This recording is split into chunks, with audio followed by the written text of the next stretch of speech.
Akala ng iba, pera lang ang dahilan kung bakit ipinagkanulo ni Judas si Jesus.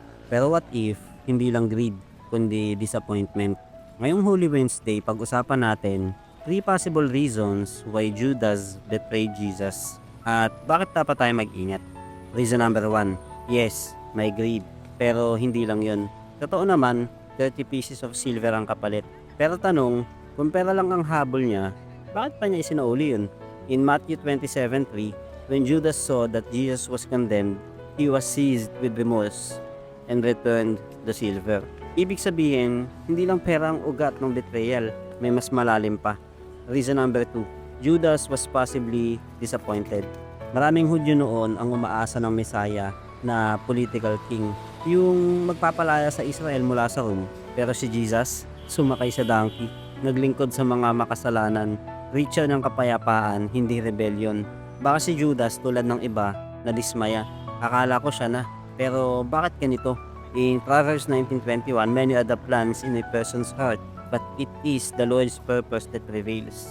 Reason number 3. Baka gusto niyang itulak si Jesus to act like the Messiah he expected. Noong panahon ni Jesus, maraming Hudyo ang umaasa ng Messiah na political warrior. Yung may army, maglilid ng rebellion against Rome, magbabangon ng kaharian ng Israel. Possible kaya na ang mindset ni Judas ay ganito rin?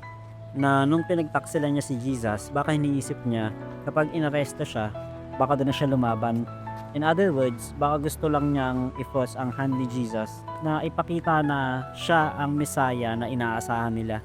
But when that didn't happen, when Jesus remained silent, when he submitted to the arrest and crucifixion, that's when Judas broke down. Alam mo, hindi lang si Judas ang may disappointment kay Lord. Tayong lahat may ganyang moment. Nag-pray ka pero parang walang sagot. Nagtiwala ka pero iba ang ending. Pero tandaan mo to, disappointment doesn't have to lead to betrayal. And failure doesn't have to end in hopelessness. Ngayong Holy Week, kung may disappointment ka kay Lord, huwag kang lalayo. Kausapin mo siya. Si Jesus ay hindi lang tagapagligtas ng mundo, Savior din siya ng puso mong sugatan. Your disappointment is not the end of your story.